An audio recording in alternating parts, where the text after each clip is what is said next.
Joe Tessitore and Teddy Atlas as we welcome you to one of our favorite venues, the Little Creek Resort Casino, home to Friday Night Fights, presented by Corona Extra.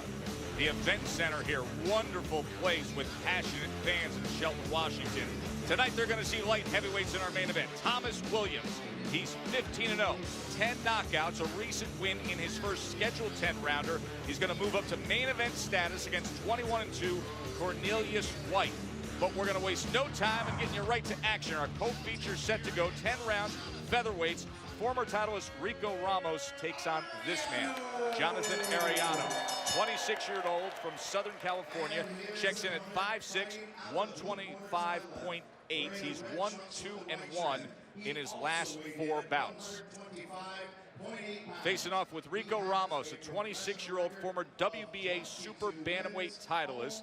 He would lose that title in his first attempt at a defense. He was KO'd by Guillermo Rigondeaux. That happened in the 6th round. Now Ramos, 3-3 in his last 6. The combined record of his opponents, 101 wins, 4 losses, 1 draw. Mostly a counterpuncher, but let's remind you, he is capable of showing off one-punch power.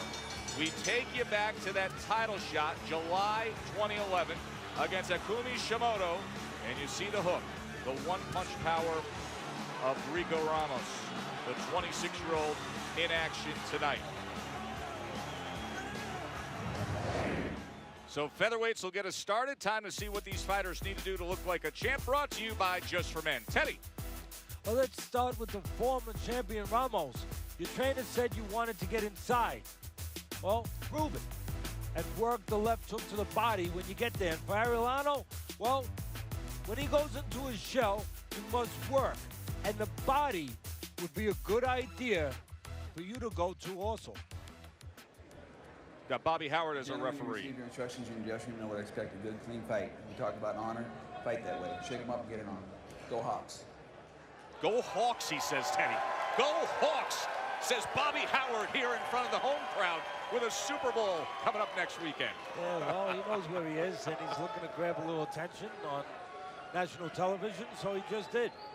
We are in Shelton, Washington. It's just about an hour drive around the water from Seattle, and everywhere you go, you see Seahawks jerseys in this area. As Friday Night Fights is glad to be back here again. Good, passionate fans here as we get the night started with Arrellano and Ramos.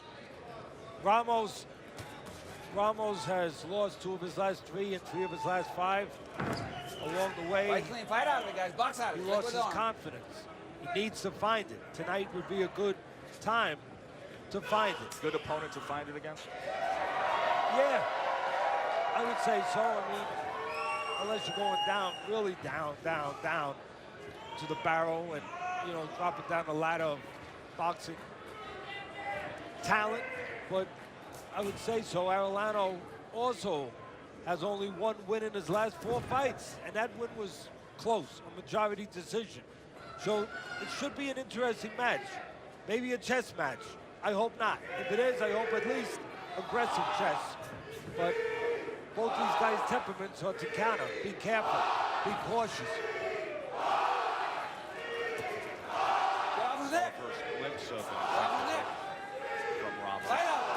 Box out. Ramos has been on the floor in his last 2 fights, Joe. And the reason why I say maybe Arrellano is the right opponent when you ask me that question is because Arrellano has been on the floor in 3 of his last 4 fights. So a good chance we see someone visit the campus tonight, but they have maybe the glass in their jaws and maybe the power in their fists to do that. But push on his neck. they have the ambition to throw the punches to do it. That's the question. That moment you referenced with Ramos of getting up off the canvas, that was another come-from-behind one-punch win against the former Puerto Rican Olympian Carlos Velasquez.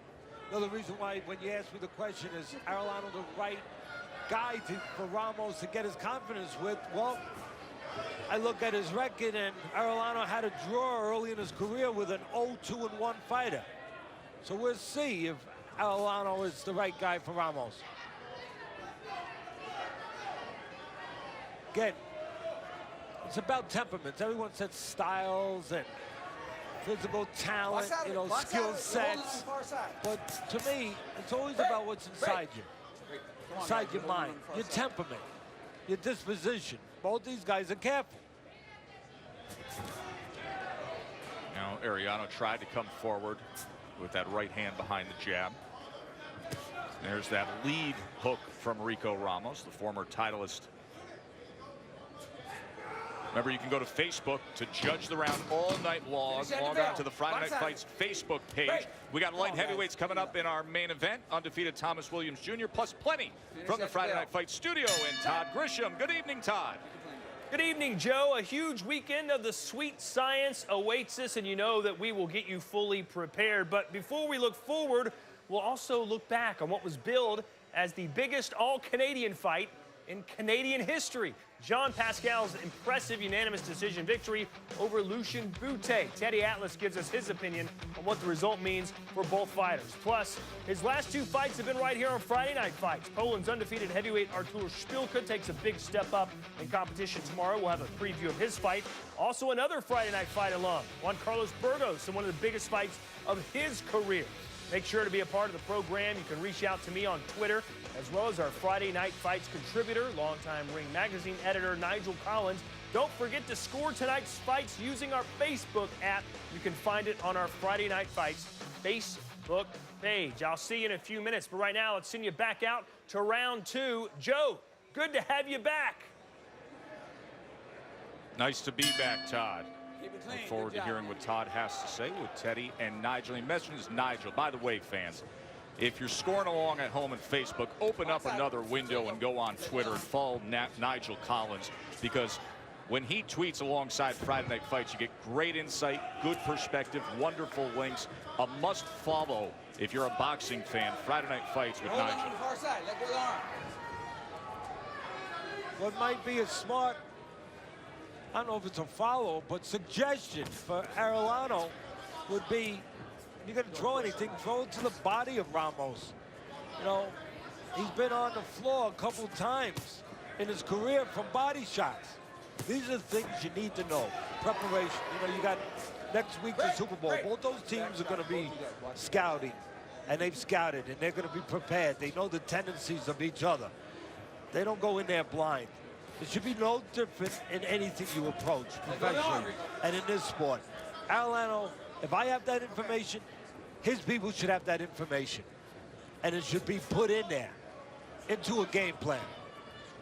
Super Bowl in your backyard, Teddy. Yes, it is.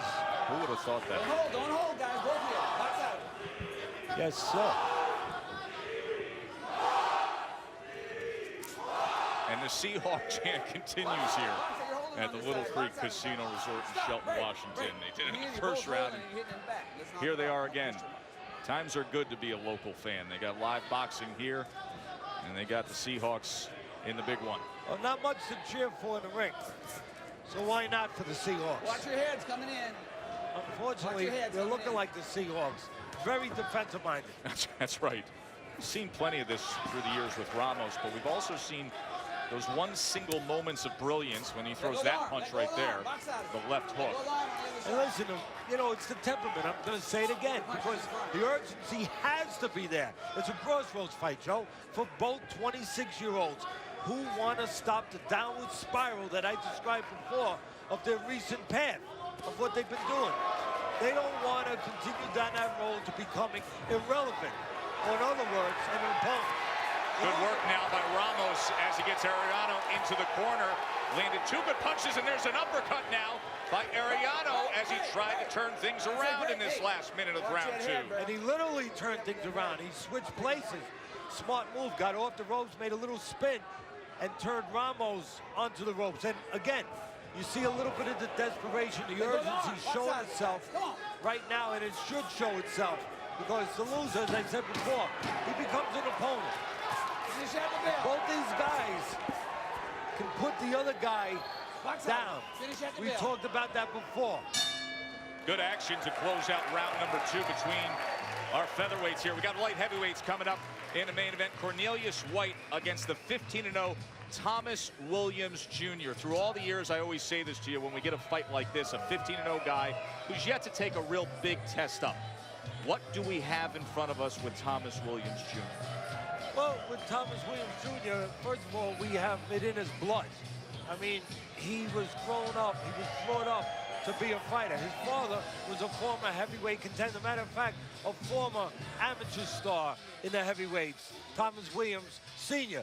So he has the bloodlines. He understands what it is to be a fighter. And he's a southpaw. He's a lefty. And he's technically solid. And he has a 0 at the end of his record. He doesn't know how to lose. And he's fighting a guy that can punch a little bit raw, a little green around the ears a little bit in Clarence White, but a guy who can bang a little bit with the right hand. And guess what? Right hands have a tendency sometimes of landing against southpaws. So I give an edge to Williams, but interesting. That's coming up in the main event. Thomas Williams Jr., 15-0, 10 knockouts. He's been active in recent years. He's coming off his first scheduled 10-rounder. And he will be going up against Cornelius White in the main event. Round number 3 here in our co-feature. Good second round we saw between these two. Break clean. Very good, very good.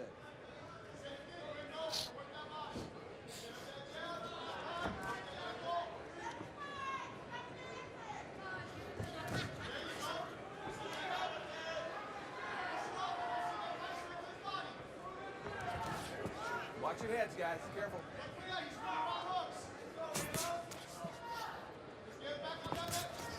Let go, let go.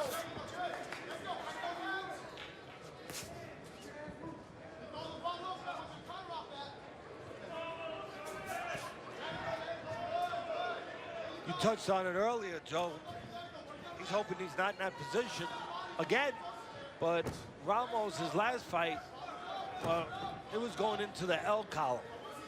Until very late in the fight. Big come from behind win. KO win for Ramos in the 10th round. 4.5 months ago. Behind him on the neck. Don't shove down. Don't shove down. It's the left hook that scored for him then. See if he can draw Arrellano in here, and they tie up when he does. Come on. You wonder why the pace of Arrellano is slow. Again, it's their temperaments, but maybe something else. Maybe something else lingering in those dark corners of the mind. He's never been past 8 rounds.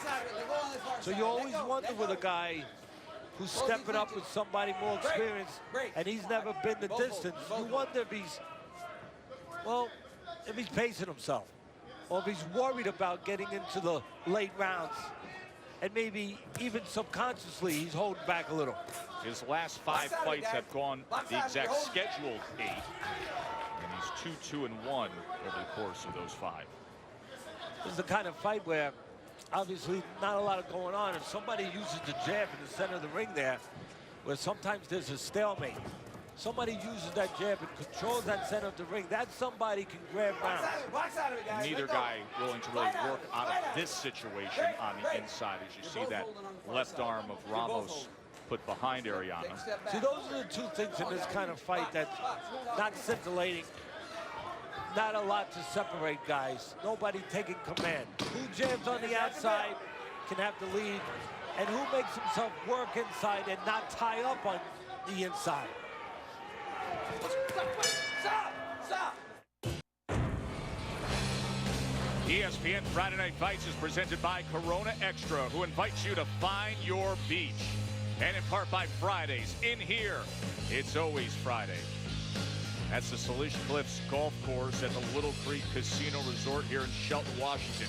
It is magnificent.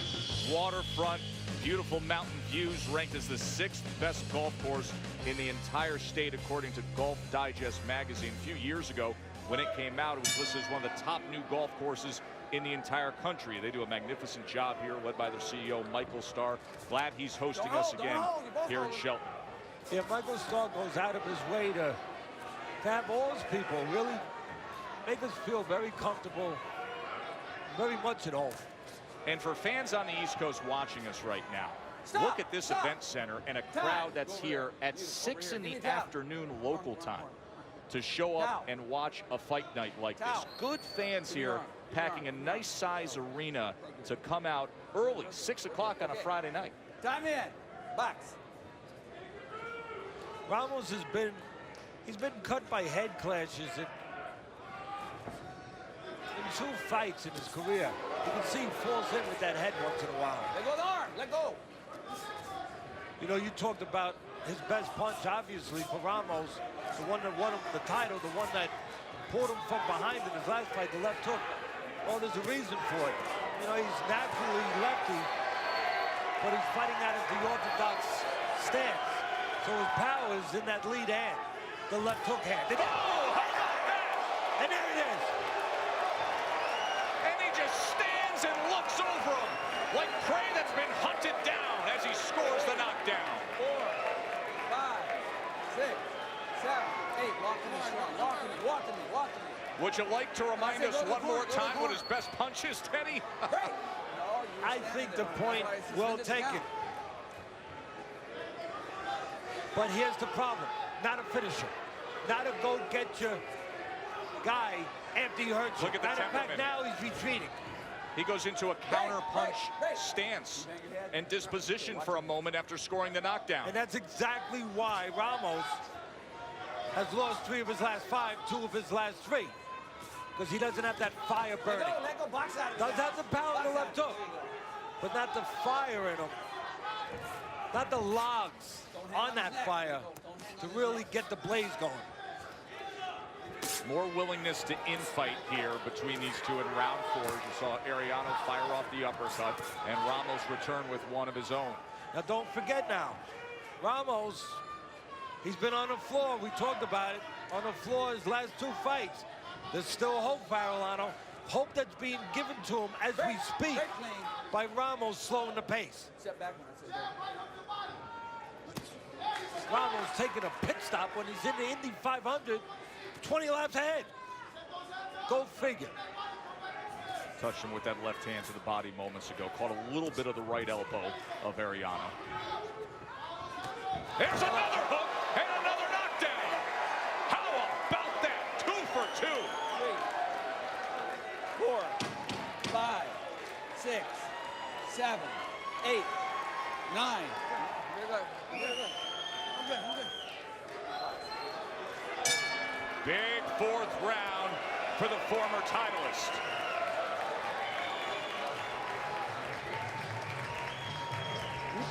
Deep breath. Hey, spit. Hey, listen. Take a look at the first knockdown. We know it's a left hook, and there it is, real quick, a little bit Cobra-like. Comes right out.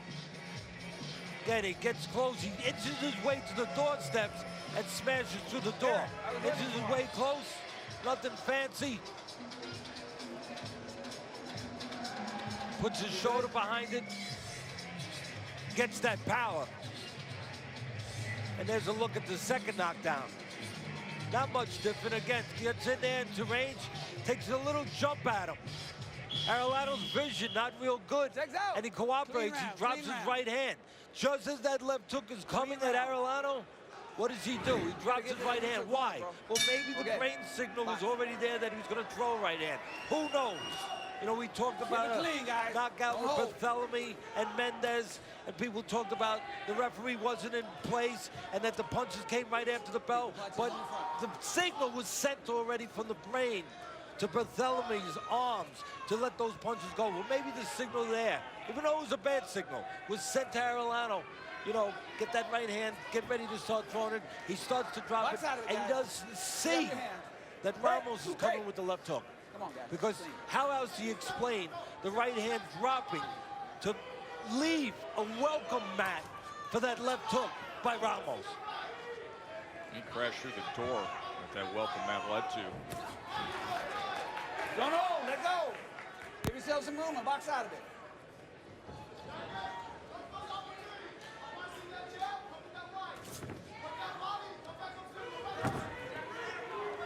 No backhand. There he tried to fire off with a lead left hook again. Now tied up on the inside. Break. You're holding that arm and punching. Don't do that again. Warning from Bobby Howard of holding onto that arm to Arrellano.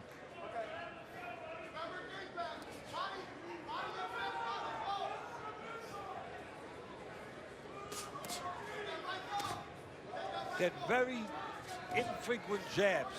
Box out of it, box out of it, let go of the arm. Anybody jabs in this fight, Break, break, break. easy way to get ahead in rounds.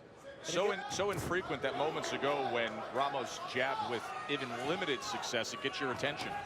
You're right. Break, break, break. Come on, guys, clean it It just hasn't been the form of this fight.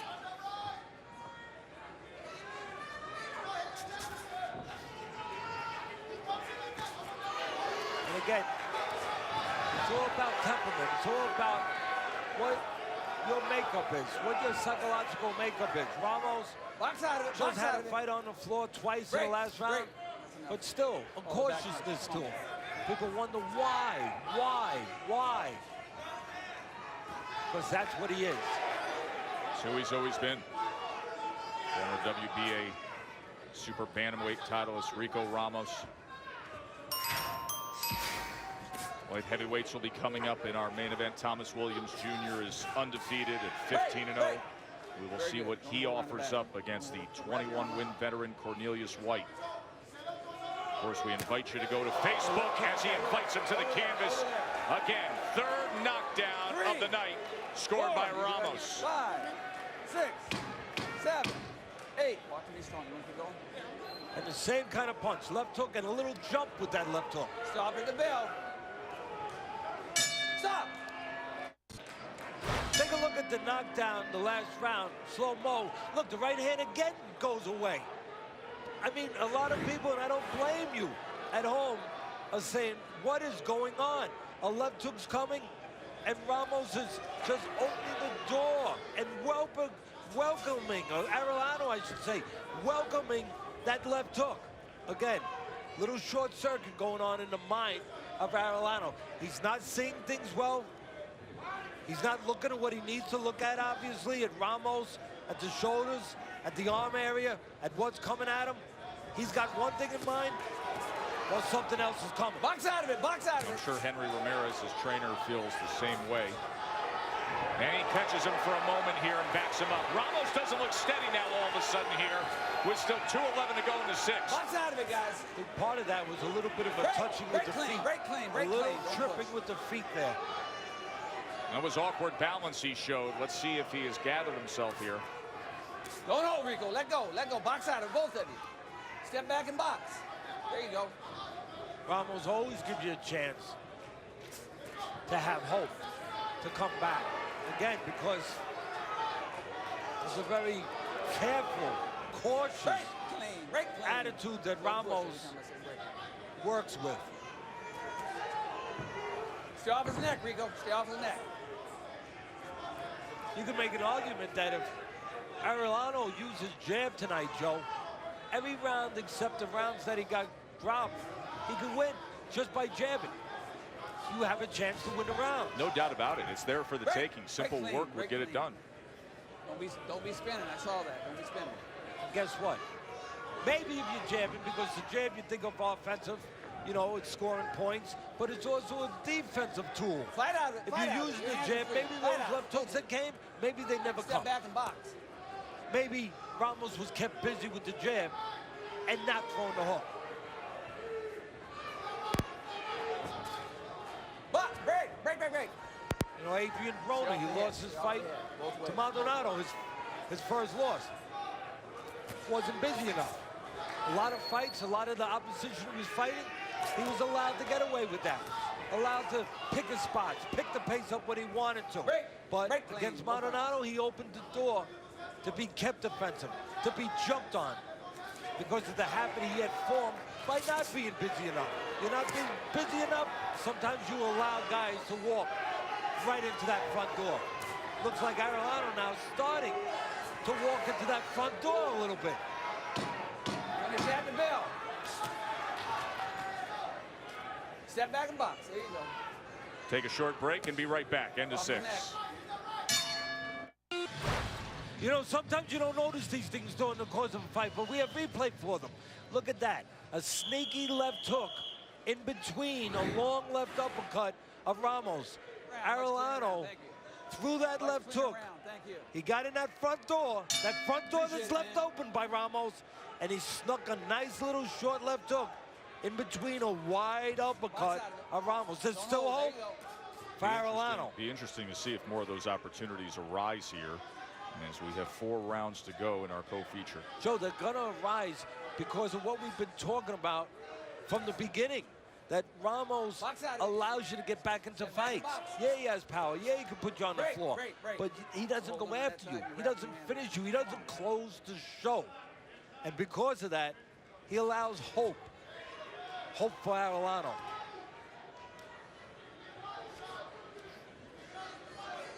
Because of that left hook in the last round, I give the first round of the night to Arrellano. Of course, 4th round had 2 knockdowns in it. You scored it a 10-8 round. 5th round had the 1 left hook at the end of the round, so that's a 10-8 round there.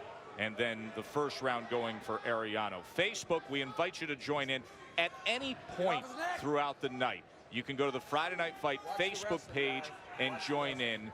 And you, the viewer at home, has it the same way as Teddy there. 5 rounds to 1 for the former belt holder. Very good. Come on. Let's go. Let's go. It's flying both ways. Again, somebody uses the jab when there's that separation. It's flying both ways. They grabbed that section of the round, and that was Ramos grabbing it. You know, as much as we're, I don't know if we're impressed, but, you know, we're shouting box out of it, guys. the result of Ramos jumping in with those left hooks. You know, he landed a few of them tonight and got his man on the floor. But they're dangerous. There's opportunities. As much as there's been an opportunity, obviously, Joe, for him to land, there's opportunities when he jumps in for Arrellano to land the right hand. He had one moments ago. Catch him coming in. When he jumped in, could have caught him coming in. He didn't pull the trigger on it. Now a little infighting from Ramos. You know, we're just looking at it as a good thing. It can be a very bad thing. It's risk reward, the lead hook. Very risky. But not so risky when you have a guy in front of you just looking at you and dropping his right hand as you come at him. You know, again. No, that's inviting. You got to have concentration in there, and you have to have good eyes. You hear me say that sometimes? Guy has good eyes. Mayweather, beautiful eyes, great vision. There's something to be said about that you recognize things. Arrellano has not recognized things, but right now he's recognizing that he's being allowed to work by Ramos going into his shell. Arrellano landed 2 right uppercuts and even turned over a right hand around that left guard for a moment here in the final half minute of round 7. So he's putting together a few decent rounds, trying to gather some momentum here in the second half of this fight after he was floored 3 times in the first half of the fight. Let's check in with Bernardo Osuna. Thank you, Joe. Cornelius White got a late start in boxing, debuting at age 37, and at age 32, he's facing his first southpaw in Thomas Williams Jr. Let's take a look at his fighter facts. He's trained now by former middleweight champion and 1984 Olympic gold medalist Frank Tate. It'll be a 7th fight under Tate, who took over after his first loss to Donovan George in 2011. He rebounded with 5 victories in a row. An upset win over Cuban Olympian Yordanis Despain in 2011 and over veteran Otis Griffin in 2013. And he's coming off of a TKO 3 loss to light heavyweight champion Sergey Kovalev. No shame in losing to the top 175-pounder in the world. He says tonight we're going to see the Beast unleashed. He's going to unleash anger, rage on Thomas Williams Jr. That's our main event tonight. Thank you, Bernie. That is Cornelius White, 21-2, will be taking on 15-0 Thomas Williams Jr. He said, my job is to take that O. Going up against a young lion, he says. Doesn't want to lose that O. His job is to take it. We'll see if he can take it in the main event. Round number 8 now of our co-feature. Been an interesting one. Ramos and Arrellano. Ramos was in complete control. 3 knockdowns scored by the end of the 5th round.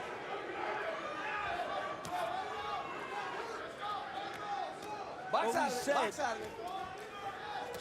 we said early on, the beginning of this fight will be interesting. Give yourself some room, guys. And as you said, it has been. Hold and hit. For different reasons. Break. On the wrestling. Don't flip around like that. Interesting to try to figure out why Arrellano doesn't see left hooks coming at him. Like that one, although that wasn't an explosive one.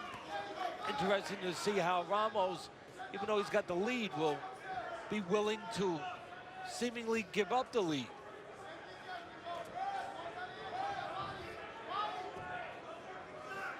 No reason to hold. Box out of it.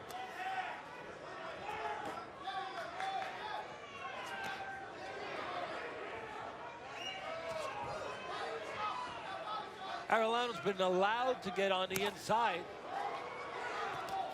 He's there. He needs to keep his hands free, rotate his shoulders a little bit, and work. And not leave his head in the middle where he's susceptible to uppercuts. Like that right there. Yes, that uppercut is there for Ramos Caution on the head. Next time was warning. because Arrellano leaves his head right stationary in the middle instead of getting it on the side. But if I was in the corner, Arrellano would say, Rico. look, you're getting inside, go to the body of Ramos. Again, I said it early. Ramos has been on the floor a couple of times from body shots.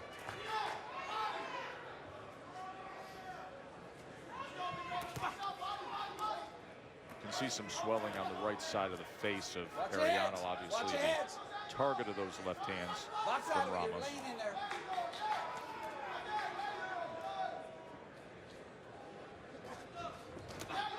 There he opens up and tried to turn over a left hook of his own. And he got an opening, he got an opportunity for that left hook because Ramos was throwing a right uppercut, left himself a little open. You throw an uppercut, it's dangerous, unless you dip your shoulder and you don't give up defense. But if you drop your hand a little for the uppercut, somebody could beat you to it. In that case, Arrellano looking to beat him with that left hook. You're not supposed to give up defense for offense in this game. And sometimes with certain punches, Box out of it. You're laying in there. you Go- do step that, back or and front. fighters do that. And there's lots of fighters that make a living by taking advantage of that. Coming to the end of 8. Go over to Facebook, go to the Friday Night Fight page, join in the scoring, folks. Don't push down. Keep it real clean, Jonathan guys. Arrellano, 26-year-old, based out of Southern California. Give him credit for staying the course here after being dropped twice in the 4th and once at the end of the 5th, as we start round number 9 scheduled for 10.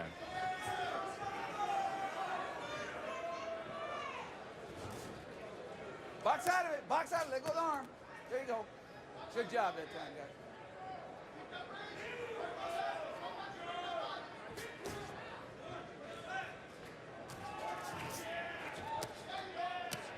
Box, box, box.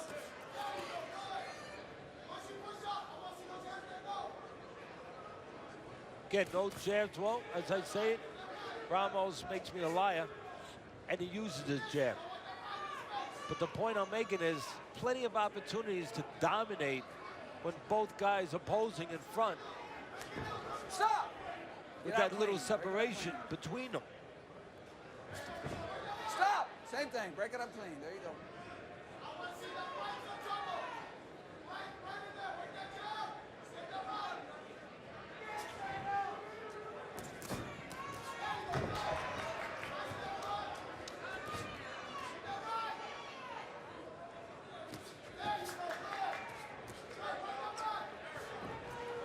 Don't hold the arm. Box out of it. You're lacking a Box out little of it. bit of discipline, Break. control, or maybe confidence. Box out of it. Although Ramos' confidence should have grown as this fight went on.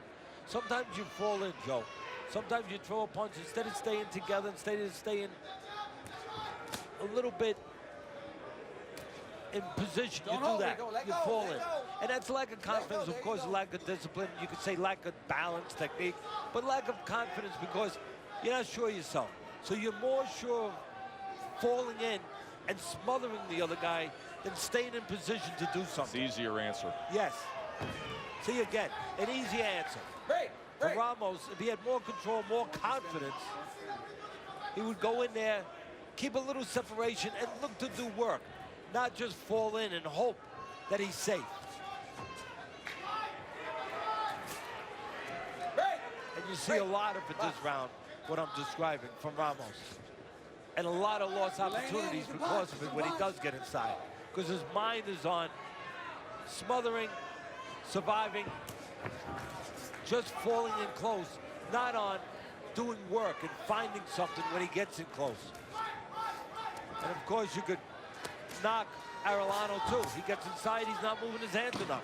He's got plenty of opportunities with Ramos looking to smother him where Arrellano could take the lead inside.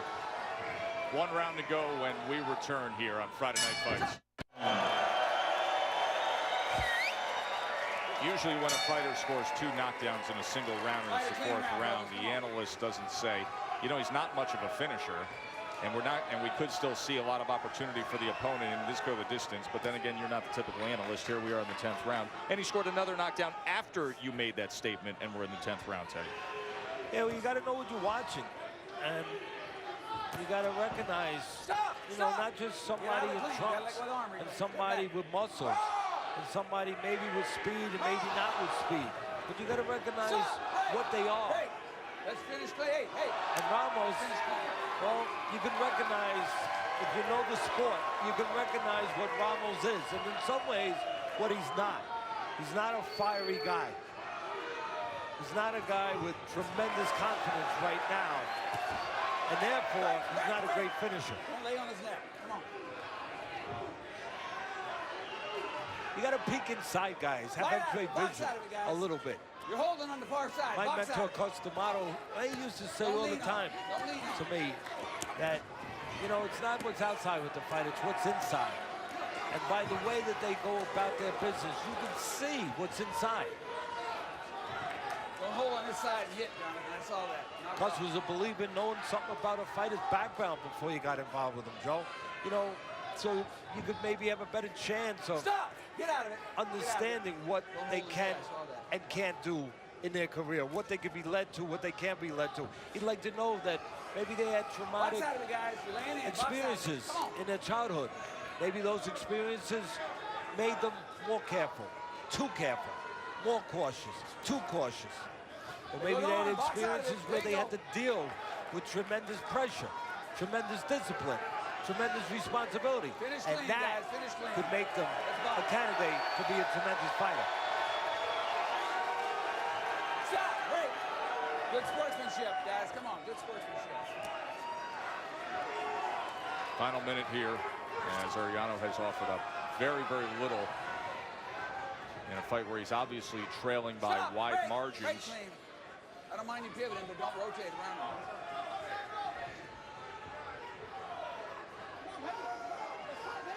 Less talking, more fighting. Ramos is content to just bring it home with a smile on his face. Box out of it. Yeah, and Arrellano really doesn't, at least not on my watch, on our watch, get away with saying, hey, why don't you fight? Because Arrellano had plenty of opportunities to fight all night long. Laying in if you want to box. And Ramos knows he's ahead now, and you can't blame him for playing it safe. Not at this stage.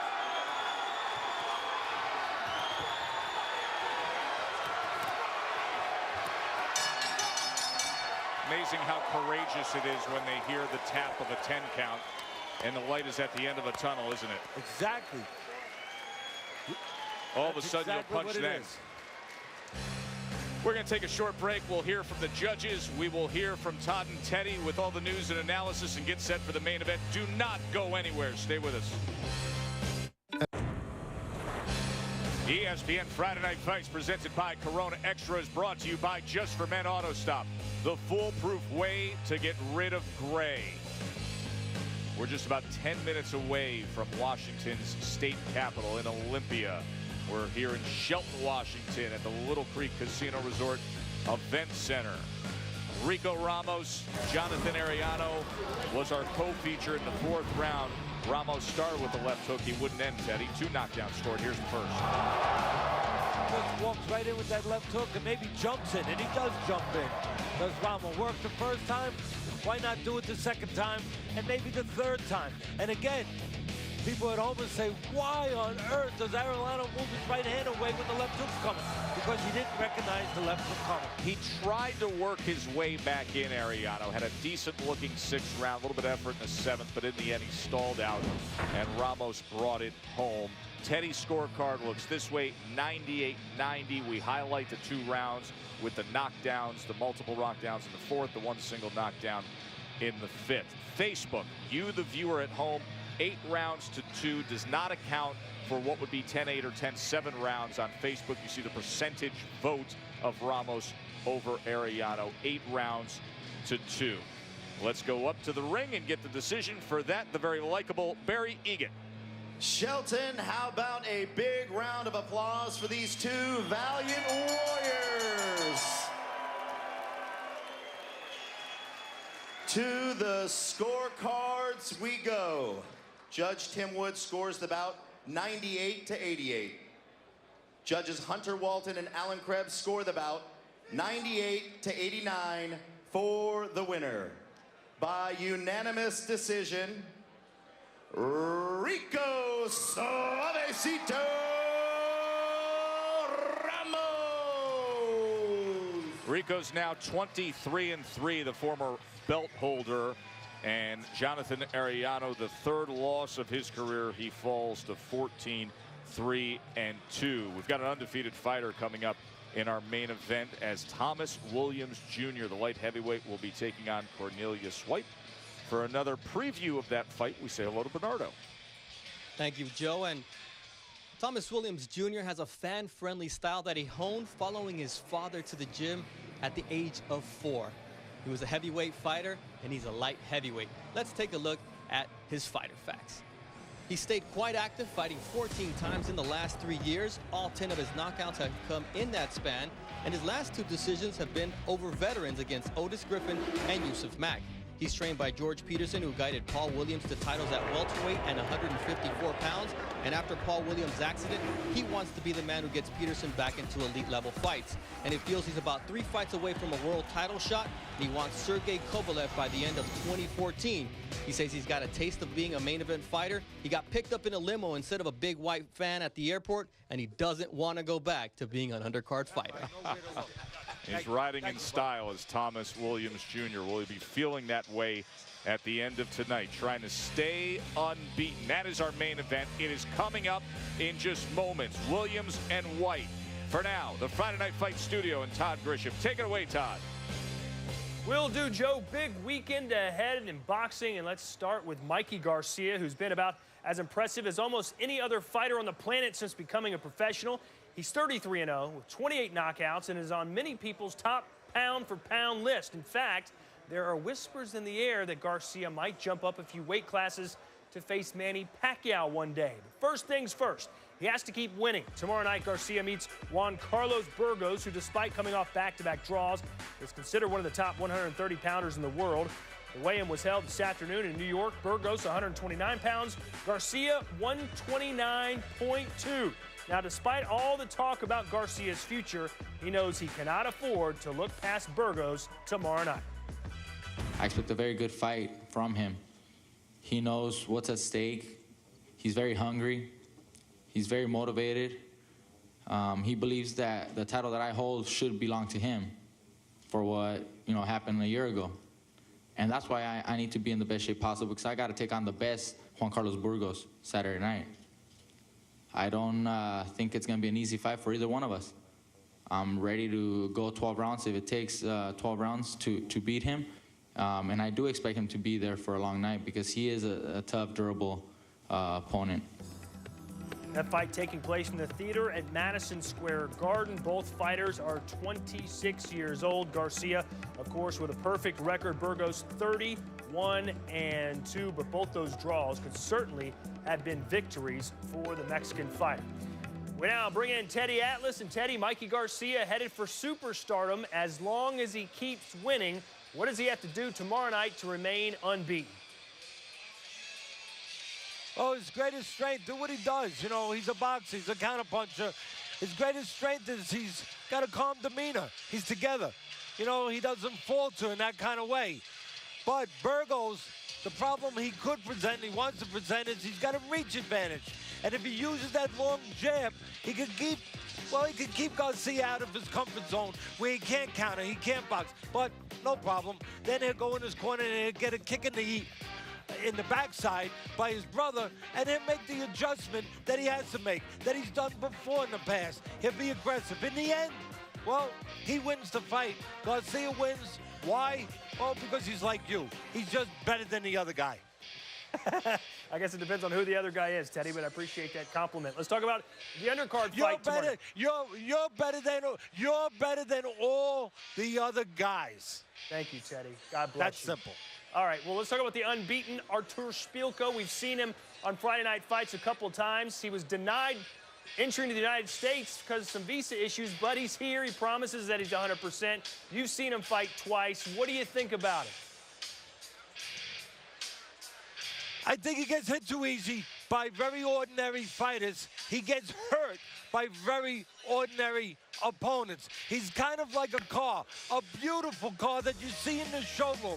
And man, oh man, it's polished up. It looks great until you take it out of the showroom and you get on the highway and you ramp it up a little bit and the tranny falls out.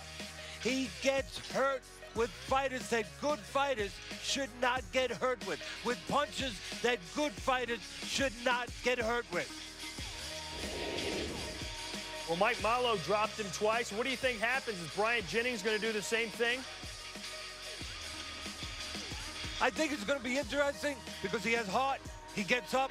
Jennings, green behind the ears.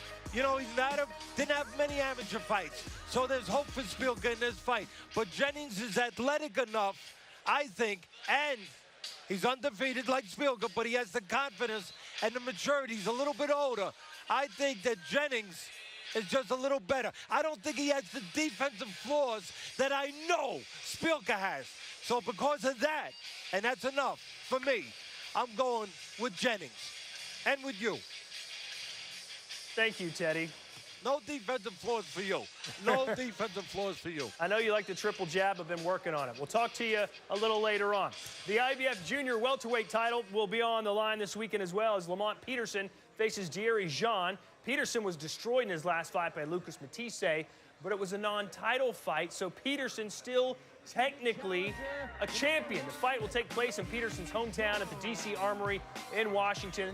31-year-old Thierry Jean, who is unbeaten but relatively unknown, will be fighting outside of Quebec for only the third time in his career. Jean weighing in at 139 pounds today. Peterson at 139.5. Junior middleweight Alfredo Angulo is a beast inside the ring, but outside it, he's a beauty. At least his heart is. At Tuesday's press conference to kick off his March fight against Canelo Alvarez, Angulo had several inches of his hair chopped off and donated it to the Locks of Love organization that helps kids and teens under 21 who have suffered hair loss from medical conditions. Next week, undefeated Australian prospect Blake Caparello makes his U.S. debut and takes on his toughest opponent yet, the New York veteran Elvir Muriqi. It's a 10-round light heavyweight fight. Caparello 18-0-1 with 6 KOs. Muriqi 40-5 with 24 knockouts. Coming up, Thomas Williams Jr. He's in the main event on national television. Is he ready for the bright lights? We'll find out next as the undefeated heavyweight gets set to square off.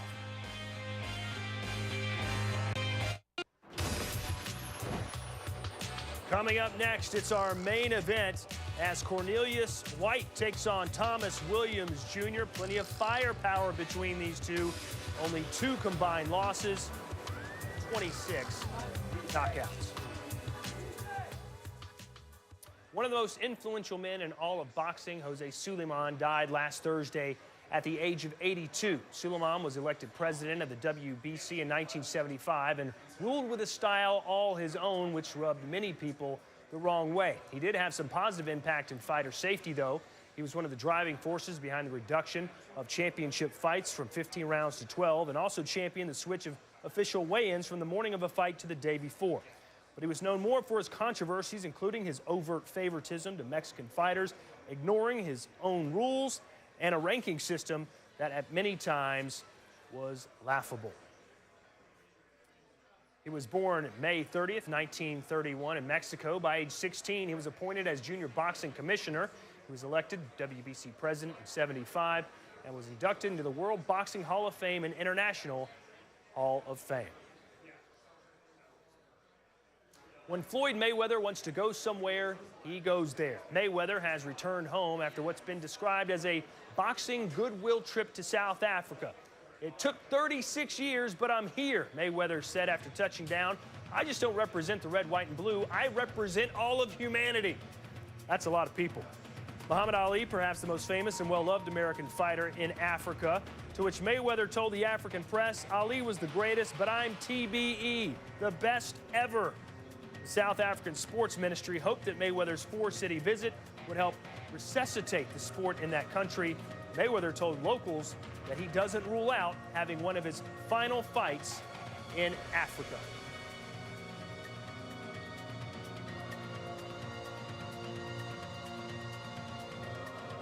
Mayweather also told the press there that he plans to have his final fight at the end of next year. All right, let's send it back out now to Shelton, Washington, as we get set for our main event here on Friday Night Fights from the light heavyweight division. It is our main event here on Friday Night Fights, Todd, presented by Corona Extra here in Shelton, Washington at the Little Creek Casino Resort.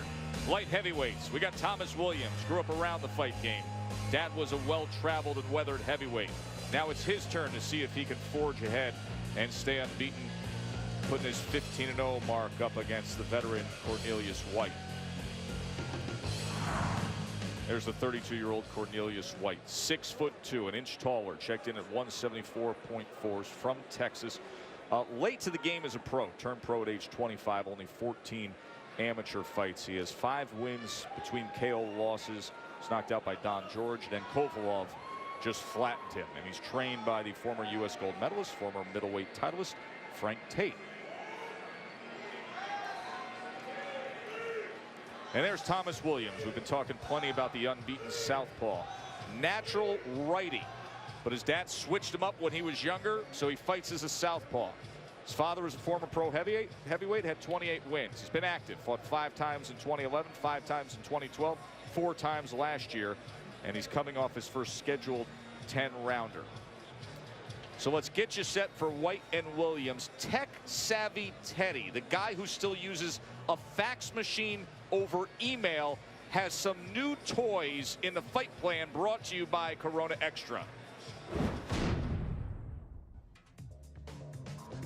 What are you, a fighting version of SpongeBob? Cameras on your head, I can't even turn a computer on. New technology. Oh, it should be great. Bring the fans up close where they could feel the action. Let's give it a look right now. I'm gonna be Williams. White. Williams is a southpaw. I think the right hook's gonna work against the orthodox White. Why? Well, just look for yourself. White, after he throws a jab, he's supposed to cover straight back. He drops it to the hip and then brings it up. So, well, if I'm Williams, I'm going to tell him, you know, sneak up nice and close, maybe block the jab, or maybe even slip over a little bit, and then, bang, jump right in with that right hook before he covers. And if you do that, well, then you can go just watch yourself score a knockout. Fun. All right, now how does White become a star in his own movie? Well, it starts with the right hand. He's fighting the southpaw and Williams. Southpaws get hit with right hands. White has power in the right hand, but more importantly, he's got a very long right hand. And a bad habit Williams has. Williams, I noticed, and it's important that White hopefully notices too, is he'll like to block the jab, and then he pulls back to get away from the right hand. So he'll block the jab, pull back a little bit. But I don't think early in the fight he's going to understand how long the right hand of White really is. So early on, when he doesn't really have a feel for that distance, look for White, throw the jab, and then when Williams pulls back, bang, step in with that long right hand.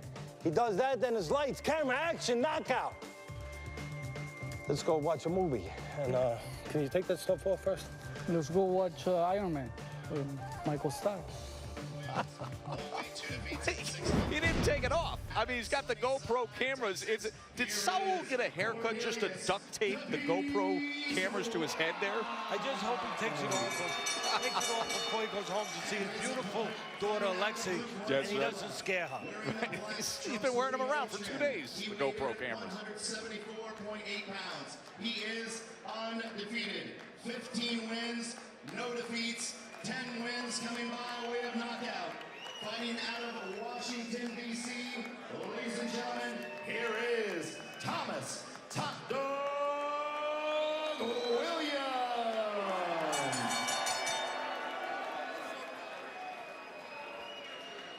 Bobby Howard is our referee as they're scheduled for 10.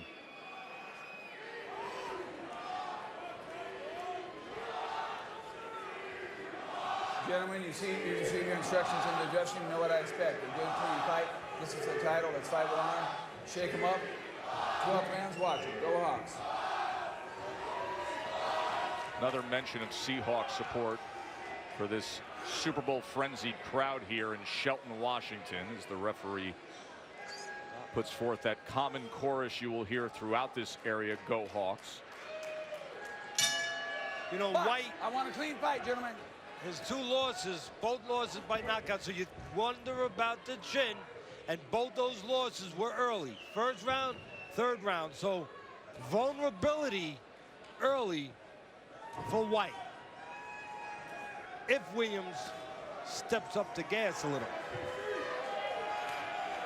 There's a left hand from the southpaw that scores a knockdown just 27 seconds into the fight. 7, As you 8, said. walking is strong.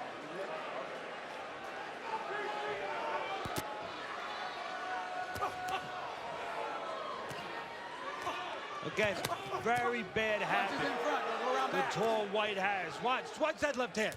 You guys at home, he throws it, look at it, drops down to the hip, and then comes back up, just like we illustrated in the fight plan. Now, we see it. Watch the belt lines, gentlemen. Watch the The belt question lines. is, does Williams see it? If Williams sees it, oh, he's gonna knock out White. He's gonna step in with a right hook.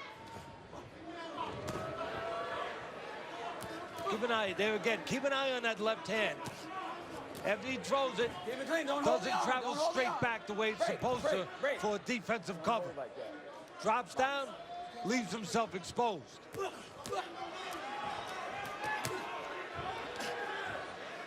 I question the chin. I said it very early of White, but I don't question his heart. Plenty of grit, plenty of moxie.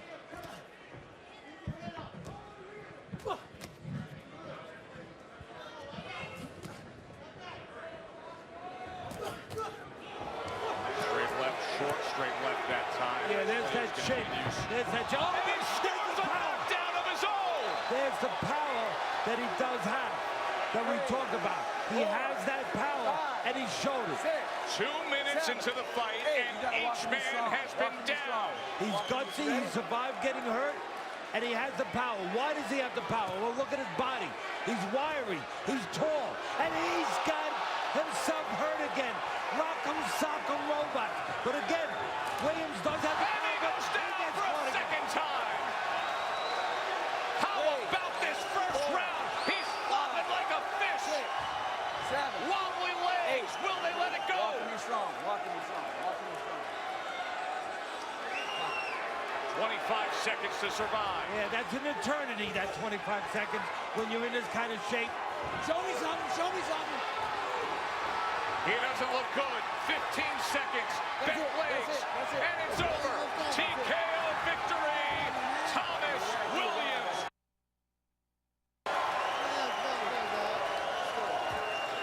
Stay right. Just stay right here. Stay right here. Said there was vulnerability on White's side early. Also said White had some power. He's a tall, He's got it right wiry here. guy. We want you to Wiry sit down. guys get leverage. He showed that power. But his chin was overcome by the power of Williams.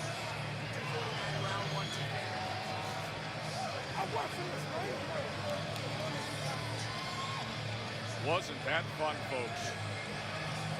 2 knockdowns scored by Williams, sandwiching the knockdown scored by White. And then Williams came in, as did referee Bobby Howard, to call the fight.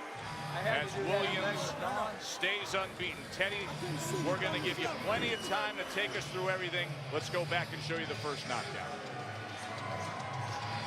You see a little bit off balance with his legs there. Left hand, straight left hand. Here's the second knockdown. I almost stopped him the first Actually, time. this is the knockdown where told him to Williams show me gets something. dropped coming in. Got a little careless, got a little fat with his punches, and he got caught on the chin. And here's the last knockdown. Well, I shouldn't say knockdown. This is a stoppage on his feet. We didn't show you the other knockdown, but that was a stoppage on her feet when the referee had seen enough. White had been on the floor twice. Bobby Howard told Cornelius White in that final half minute, show me something. Let's go back and show you the third knockdown of the round, the second by Williams. This is after he was floored.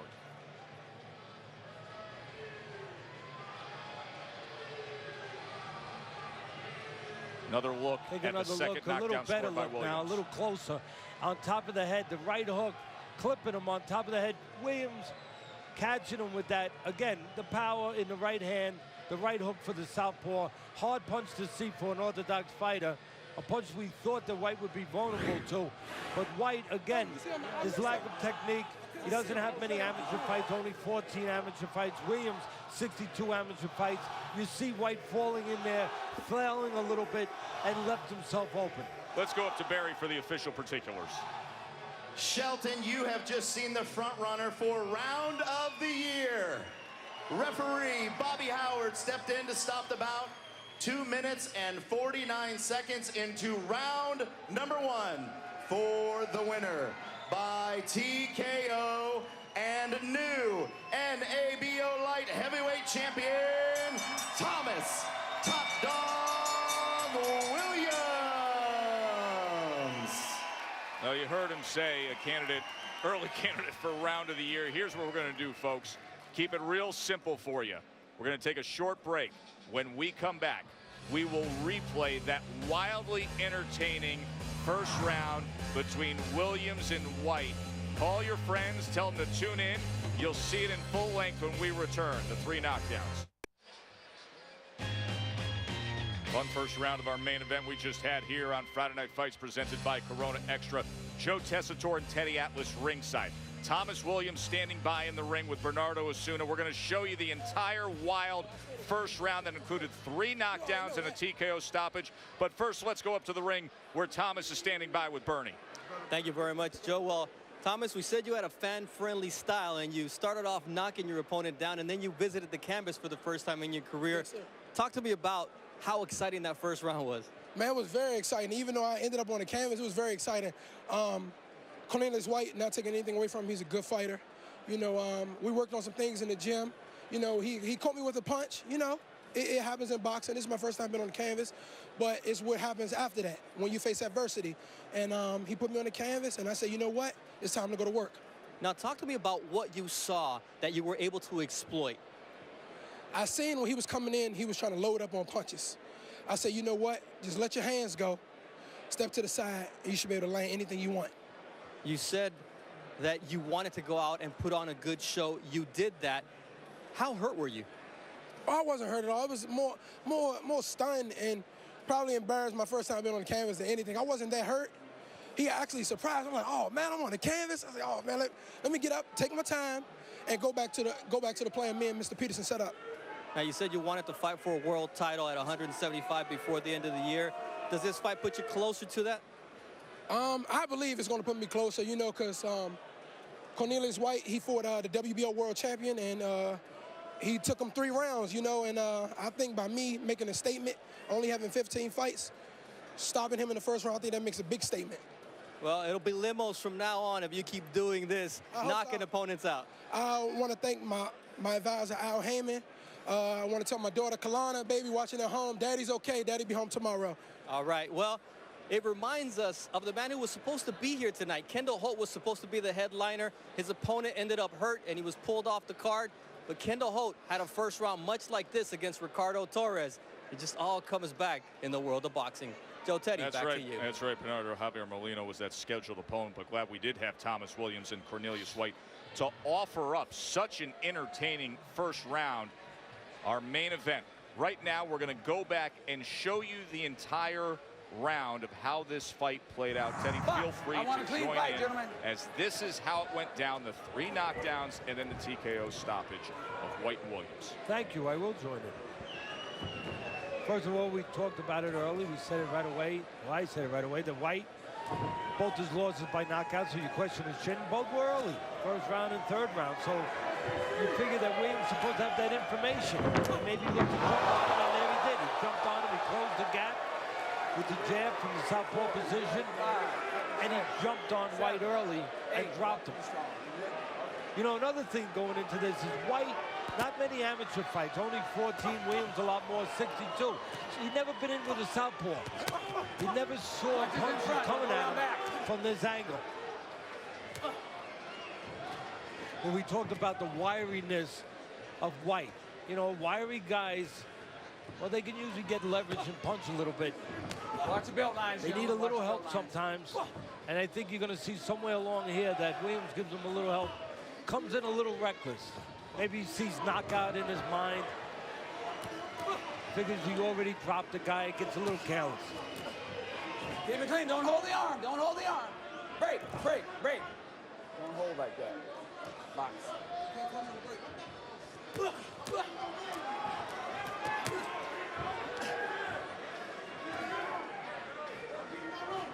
Shelton, we have another fight and again, coming right up that will be White, you can see from a technical standpoint, you know, pretty basic. Covers up to defend. Every once in a while he gets out of position, gives up his height, reaches in a little bit. Now he gets hurt there, and I think this is where Williams gets careless. He figures, okay, I'm gonna catch him, guess what? He got caught coming in, a little reckless, a little fat from too far away. And that's something in watching it here in replay, you really notice. That was a great point by you there, because in real time it just simply looked like the guy in control being the aggressor, and it was innocuous, but it wasn't. No. Knockouts, knockdowns happen for a reason. And now, returning the favor is Williams. Catching White, splitting his guard with the left hand, and then catching him with a hook. Again, you saw Williams, you know, White out of position, giving up his height, falling in, and he got caught on top of the head. Top of the head by that right hook. A right hook again that he's never seen in his career before. Never fought a southpaw before. And now Williams knows what to do. Jump on his man. He's got his man hurt. Get in close where he can't use those long arms. And let his hands go and let the referee take care of it from there. That's it. Heard Bobby Howard Cummings is showing me something looking at his face, looking at his legs. And he came in with the stoppage. So Thomas Williams Jr. goes to 16-0 with 11 knockouts. And let's take you through chronologically the 3 knockdowns in the fight and the TKO. And Teddy, you can explain them all once again to everybody. We'll go back and show you the first knockdown scored by Thomas Williams. Well, again, Williams is southpaw. White's never seen a southpaw. I think he was off balance there. You know, sometimes southpaws and orthodox fighters get their legs tangled up. I think he was as much off balance as anything with the left hand. But here's the right hook. Well, I should say left hand coming from White. And again, that's because Williams, he had just hurt him. He's coming in reckless, coming in fat, and he gets caught. Now, the last knockdown, off the top of the head. Again, here you see White, not very experienced. He's giving up his height. He's falling in. He's tumbling a little bit. He gets caught on top of the head. And then, well, pretty simple. Williams knows you got a hurt man. Just jump on him. Make the referee do that. That's how it was in the main event. 1 round, 3 knockdowns, a TKO. Got much more to come on Friday Night Fights, including a visit to the studio right now with Todd Grisham, who just 10 minutes ago, upon seeing that first round, simply tweeted incredible with 11 exclamation points. Todd. I didn't even know you looked at me on Twitter. Thanks, Joe. First round knockouts mean more FaceTime for me, so I love it. Coming up next week, Great Caballero, undefeated Australian prospect, makes his U.S. debut and takes on his toughest opponent, Elvir Maricki, a New York veteran in a 10-round light heavyweight fight. Caparello is 18-0-1 with 6 knockouts. Maricki 40-5 with 24 wins by knockout. We now welcome into the Friday Night Fights studio ESPN.com boxing insider Dan Rayfield. Dan, clear the air for us. Has Manny Pacquiao, Timothy Bradley Part 2 been signed yet? Todd, not yet, but it is imminent that the deal will be done, that they've been working diligently on this for the last several weeks. The fight's going to get done. It's just not signed yet. There've been a lot of things to go over. It's a big fight. Part of the deal that they're trying to finalize with Bradley, that in addition to him getting this fight, this rematch with Pacquiao, is that he will sign a contract extension with Top Rank, the promoter, to go forward with this fight. That obviously takes some doing besides just making the match. So all in good time. You know, it takes a little time to get these major fights done, but this one will get done. It could be done as soon as Saturday. Certainly, I would think by the early part of next week. Well, it'll be a great fight if and when it does get done. Let's talk about Victor Ortiz. He hasn't been in a boxing ring in 19 months, but he's back next weekend, Super Bowl weekend in New York City. What can you tell us about him and his opponent? Well, he's fighting Thursday night. The Super Bowl is taking place, of course, in the New York area, you know, New Jersey, right over the river. And so the idea there that the people involved with this, they're putting on other events. The boxing match is part of that sort of push towards a Super Bowl. And so he is coming back after, like you said, a long layoff, a knockout loss where he had a very serious jaw injury, broken jaw, had a long rehab. He's taken on a good opponent, though, Louis Collazo, also a former welterweight title holder who's from Brooklyn. That's where they're fighting. So Victor's going to his hometown. It's just a fascinating fight, if you ask me, because both guys, they're not in the top 10 at the moment.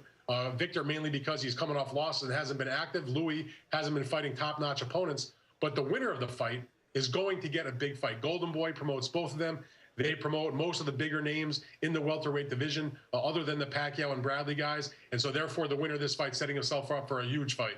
Speaking of huge fights, it wouldn't get any bigger than a rematch between Froch and Groves. Will it happen, Dan? Well, that's the interesting question. Carl Froch has 2 super middleweight belts. He defended the title against George Groves, and he scored a 9th-round knockout victory in his last fight, but it was extremely controversial the way that the fight was ended.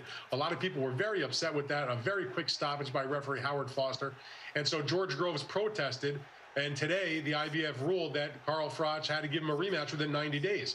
But Carl Froch may not give him the rematch, could end up dumping the belt, in which case Groves would fight for the vacant title because the Groves wants to have the fight, but Froch is looking at some other fight. He may end up fighting with Julio Cesar Chavez Jr., as long as Junior wins his fight March 1st. So, but he has to decide, do I take the fight with Groves, which is a huge fight for the UK, 7-figure payday, obviously, or do I take the gamble that Chavez can come through the fight on March 1st and try to make that fight with Top Rank to do a fight in the summertime with where Froch would come to the States and do the fight in Las Vegas. So both fights are big opportunities, big money. You just got to figure out what he wants to do. Well, he's got options, and it's nice to have options if you're Carl Froch. Big news for us here at ESPN, Saturday, 5 o'clock tomorrow on ESPN3. We will have the Cruiserweight Championship of the World on the line. Marco Hutt taking on Firat Arslan. It's a rematch, Dan. What do you expect to see? Well, Todd, if it's anything like their first fight, it will be another terrific battle. You know, they fought near the end of 2012. They were supposed to have the rematch this past September. They both had taken interim fights. The rematch was postponed because Marco Huck suffered an elbow injury. And so now it's been rescheduled. It's taking place on Saturday. I'm very happy that for the boxing fans in the United States have a chance to watch it for free on ESPN3.com. And, you know, it's a great boxing weekend. There's tons of fights, and that's just another great one on there. It gets kind of the day started because it's in the afternoon before the primetime stuff kicks off. And I expect another battle. Well, Dan, I know you'll be at the Lamont Peterson fight in Washington, D.C. tomorrow. Enjoy that, and we'll talk to you next week. Thanks a lot, Todd. All right, how about this all-Canadian affair? Jean Pascal and Lucien Boutte. Pascal dominated from start to almost finish, winning almost every single one of the first 11 rounds as Boutte proved unwilling to engage. But in the 12th round, Boutte showed some flashes, had Pascal hurt, but could not seal the deal as Jean Pascal wins by a unanimous decision. All right, Teddy Atlas back with us. Teddy, on the undercard, Mike Perez fought, but before we talk about him, let's talk about this fight. It seemed like Pascal did not live up to the hype. What did you see? Well, with Pascal, I mean, you got to remember, if you go back in his career, back in 2009, Pascal should have been knocked out by a fighter named Andrade. Not a great fighter, but a physical fighter. But that night, the local referee saved him. He extended the count, and he saved him. Then, 3 fights ago, what happens to Pascal? He gets knocked out by Froch. Pascal, you notice what he is, notice what he's not. Sorry, Teddy, I threw you off. We're talking about Boutte losing. My apologies. I threw you off course. Oh, okay. Well, we don't speak Canadian, so we get these names mixed up sometimes. Yeah, no problem. Jean Pascal with the win. Tell us what you thought about Boutte. Well, with Boutte, I'm sorry. With Boutte, Boutte's a fighter, and that's who I meant. and I'm sorry that I went the wrong way. I got led down that road. Boutte is a fighter that, he's not a physical fighter. He's a fighter that likes to stay on the outside, long arms, and he likes to counter and box. He should have been knocked out in 2009 by Andre. He got help in Canada by the referee that night, so he didn't get the knockout. The referee really saved him. Then 3 fights ago, he gets knocked out by Frank, a physical fighter. Boutte, no physicality. And Frank understood that he could go to him and he could, you know, take away that zone, that distance that he likes to be free. And another thing happened in that fight. He lost his confidence. And Boutte acted like a fighter with Pascal that had no confidence. The air was out of the balloon. There was nothing floating him anymore. He was posing more than he was jabbing on the outside, which is what he likes to do, jab and counter. And without the confidence, he wasn't doing anything. And without the physicality, Pascal, more physical, more confident, erratic, not great, but Pascal able to be the boss. And he was the boss. So what do you think he does if he faces off against Adonis Stevenson next? That's the fight a lot of people are talking about. Does he have a chance against him? When you say he, you're talking about Boutte or Pascal? I'm talking about Pascal, the winner of the fight. Well, Pascal, look, Stevens is one-dimensional, but that dimension is pretty darn good. It's power, he's a southpaw, and he can really bang with the left hand. Pascal shown himself to be durable, erratic, but he can use that erraticness, that awkwardness, I think, to his advantage. He can move a little bit, use the ring a little bit, keep Stevenson off balance. Stevenson, the one thing, that left hand, but he's plotting. He's a little cement-footed. And if he doesn't get a chance to land that big H-bomb, well, then he can be beat. I think Pascal can use his legs, be athletic, keep him off balance, and I think stay away from that H-bomb, and I think Pascal can win the fight.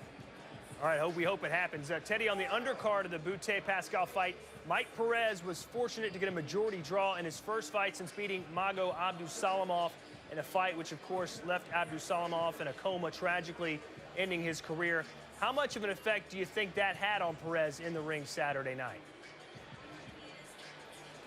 You know, in this business, it's a terrible thing, and we all pray for Abdusalamov, Todd, but there's been fighters that they understand the inherent risk on both sides, for them and for the guy that they're fighting when they get in that ring. And there's been great fighters in the past that have hurt fighters, that have killed fighters, fighters like Max Baer, fighters like Ezra Charles, and it affected them.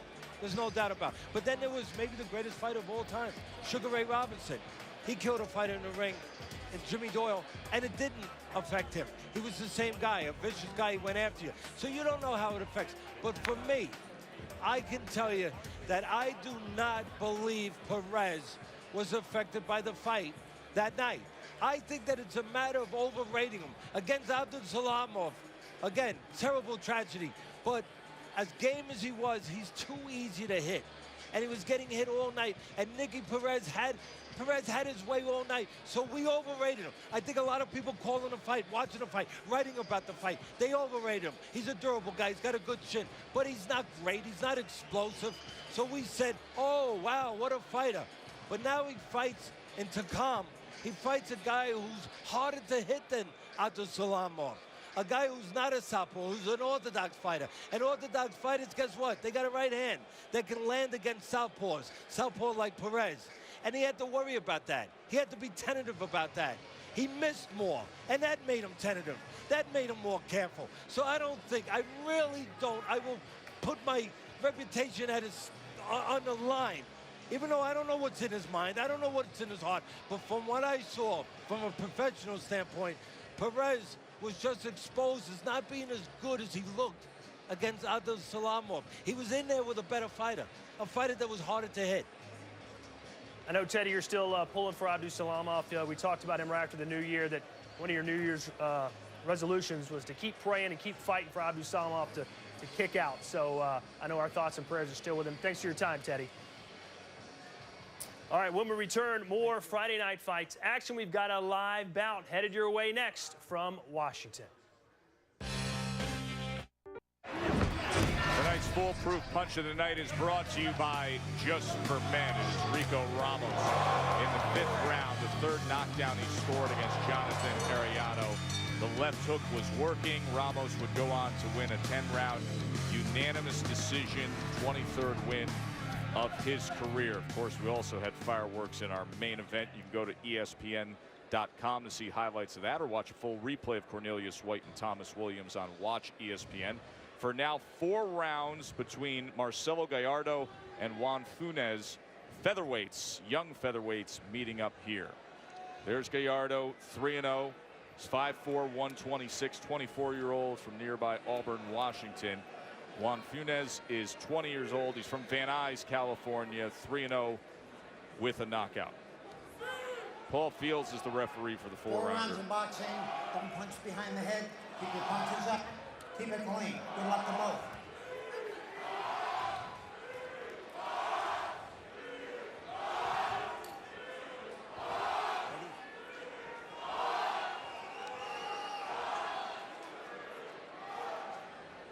Ready to go? Boy, I feel like from that last segment on camera with Todd, I feel like a fighter that needs an 8 count. Well, you'll settle in. I was discombobulated. I was stunned. I was hurt. I think the point came across clear as what you thought of Boutte and Pascal. It took me a little while to get my bearings. You know, I'm glad you didn't stop the fight. Thank you. I know you were thinking about it. I saw the towel. I saw the towel you had. Show me something, Teddy. Show me something. I just barely pulled through that. Talk about Gallardo and Funez before I need you to throw the towel on me here.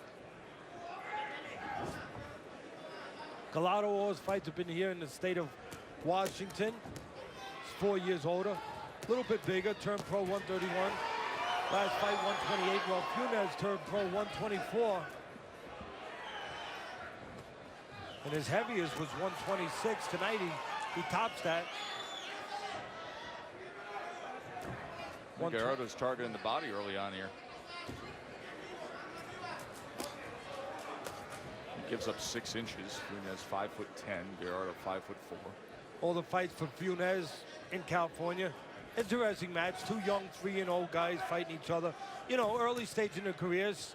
I'd have to favor Funez because he's the promoted fighter, Joe, and I have common sense. I know the business. They're not putting him in on their card to lose. So you know that at least whatever their judgment is, the promoters of Funez, they looked at Gallardo and they looked him over well before taking him as an opponent. They saw something they liked. Dan Goosen, the promoter, brother Joe Goosen, trains Funez with Ricky, his uncle. Well, right now you can see Funez not using his height. Not at all. And he just got hurt a little bit by the wide punching, but the very earnest and game Gallardo. Interesting fight now. Really, I mean, not just because both guys engaging, but because of the style matchup. Both guys, you know, a lot on the line early in their career, both undefeated, but Funez, again, is southpaw and not using his height. And going back, and he's paying a price for fighting short. Bruising around his left eye, takes a knee here. 6, 7, 8. Okay. Wanna go on? Takes 8 precious seconds to gather himself. You know, it's all about location. Location, geography. Funez, the taller guy, should be fighting on the outside. He fights on the inside, in the trenches with Gallardo. The wide guy, the wide puncher, the shorter guy, and he pays the price for it. Plenty of opportunities, though, for Funez to punch in between those wide punches, Joe, of Gallardo. The feisty Marcello Gallardo scores a knockdown against the well-connected, as you noted, Juan Funez. You can't do that, stay there. You're doing really good boxing. Don't fuck up like that no more. Go back to your box, take a breath. Okay, you recover. You're hurting right now. He's in too close, Funez. He gets caught with the uppercut, then the right hand. And then, for good measure, as he pulls straight back, a left hand by Gallardo. Let's take another look. Left hand follows him with a looping, actually right hand first, then a looping left hand, and down goes Funez. Again, geography. Okay. Funez inside when he should be outside. Okay, don't stay there and receive those punches. You're Here's a better Uncle boxer Ricky, than that. Okay? veteran Joe Goosen from Southern California. And their 5'10", 20-year-old who came in with a matching 3-0 mark, as is his opponent, Marcello Gallardo. And of course, when you're fighting a 4-rounder, you go down in the first, you got to dig yourself out of a hole, and not a lot of time to do so. Very good point. You're right. You're in an 8-rounder. You're in even a 6-rounder. But obviously, the longer you are in a fight, you get dropped. You got time to make up for it. Not much time to make up for it. And you would think a little bit of anxiousness now in the corner and in the mind of the young 20-year-old Funez. He knows he has to make up some ground. So what does he do? Does he do it the way he should on the outside, counter-punching, using the jab, trying to set up that southpaw right hook, trying to catch Gallardo coming in? Yeah, he's doing it that way so far. So that tells me something about him. That tells me that he thinks under pressure. There's something to this kid. You know, he's not panicking and just walking forward. He's still understanding what he needs to do. What he didn't do the first round, he understands the mistake of that. And Joe, there's going to be lots of chances for Funez, I think, to get back in this fight with a straight left hand or a right hook to punch in between those wide shots of Gallardo, and he just missed there. He just missed there, Teddy. He tried to time it. See, sometimes you got to create offense, but sometimes your opponent creates it for you.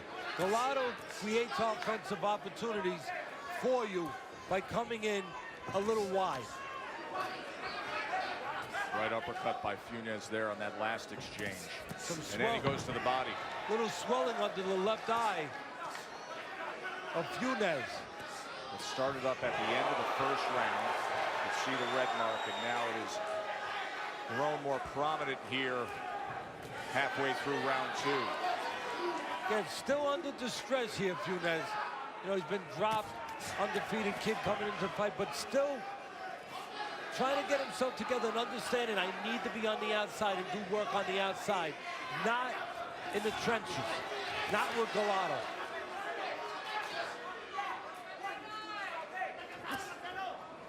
You know, you gotta like a kid like Gallardo. You know, he comes in here, nothing fancy, just winging punches, walking right in with the fellow undefeated fighter. And he was asked before the fight, what's your strategy? You know what he said, Joe? Press the action and beat him up. That's pretty simple. Pretty simple strategy. You know, when he's not boxing, he started boxing at 18, he's 24. He has spent 3 years as a roofer, working on the side. And this is a hard guy right here, a laborer, a tough guy. And you don't think of 4 years being a difference. He's 24, Funez is 20, but you're right, he's showing that maturity advantage Gallardo is. He's working for a living. He's working on the inside here as we come to the end of round number 2.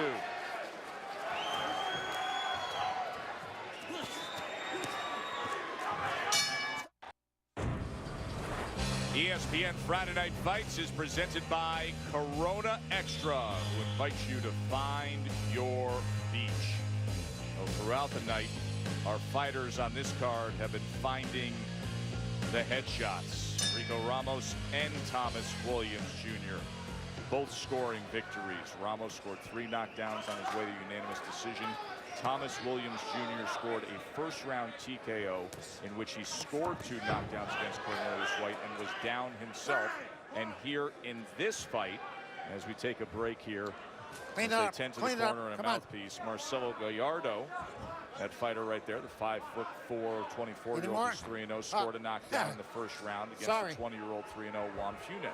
And at least on my scorecard, the undefeated 20-year-old Funez is going to need at least a knockdown if he wants to have a chance to stay undefeated. Again, you brought up a good point. Only a 4-round fight. You know, you get dropped in a 4-round fight, you got a lot of ground to catch up in a short amount of time. And then if you lose the next round, you really have a lot of ground. And on my scorecard, Funez lost the last round too. Good exchange here as Funez is taking it right to Gallardo with wide swinging punches and digging to the body, and Gallardo's battling back. Yeah, I think obviously that Funez was told the position he's in, a position that I have him in by his corner. And now he's forgetting about height, all the things I talked about that would have given him an edge early on. And he's just going after it because it's desperation time, and he needs to go after it. Quick reminder, tomorrow at 5 o'clock on ESPN3, exclusive coverage in the U.S. coming to you free from us on ESPN3.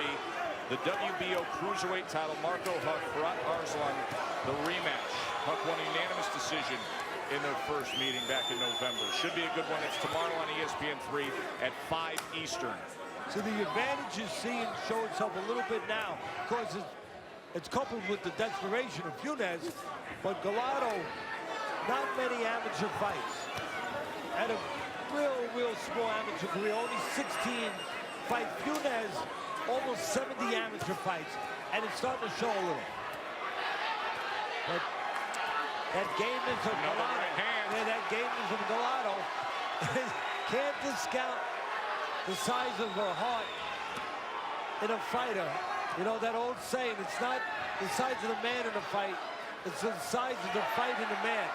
There's plenty of fight in the shorter Gallardo. In the absence of a jab from Funez. Yeah, if you're the taller guy, as Funez is, it's hard to keep that distance and really be the taller guy if you don't use that jab. There's always hope for Gallardo with that right hand against southpaws. Those right hands land. Gallardo's, as you said earlier, has landed tonight with the southpaw Funez.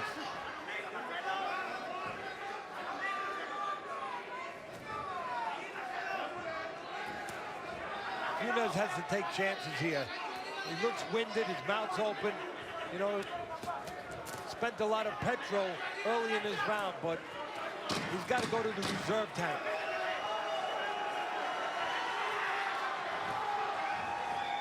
Well, 3 minutes to solve the problem. Remember, he was floored in the first round.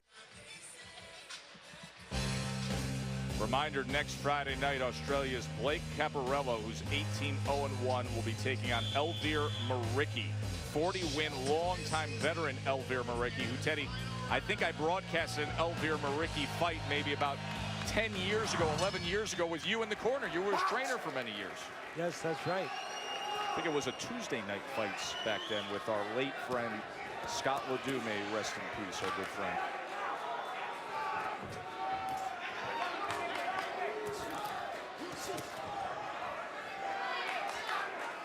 Well, again, Funez made a mistake early of giving up his height, going into the trenches with Gallardo. Guess what? He's going to have to make that mistake again if he's going to win this fight and make the mistake right. He's going to have to go in the trenches, even though he's the taller guy now, being behind in this fight. Haven't been on the floor. He's going to have to go in close and win the fight, probably in the wrong place. In close.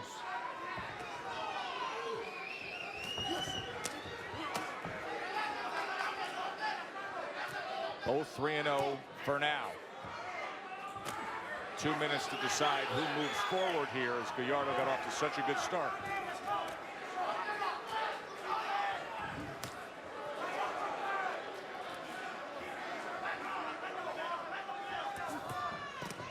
Teddy's card highlights that knockdown in the first round. 29-27, Gallardo.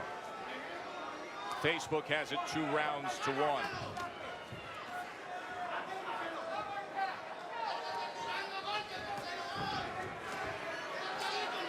Can you see the opportunities? Funez doing a good job, but he should have done his job early, I think. Controlling the outside, looking for counter punches, making Gallardo, the shorter man, take chances, and looking to nail him as he takes those chances. But being behind in the fight, maybe Funez has to do more than that now. Maybe he has to go take chances, walk in, and if not look for the knockout, at least look to get Gallardo on the floor. Again, normally I wouldn't argue with this.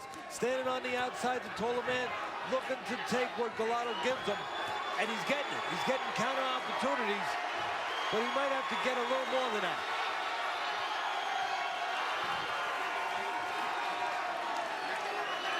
And Gallardo doing what he does.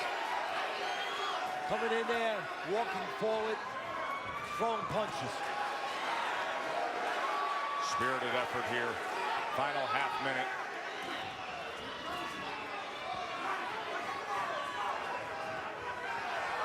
And to your point earlier, the taller, younger fighter, the promoter's guy. But Gallardo, the hungry guy.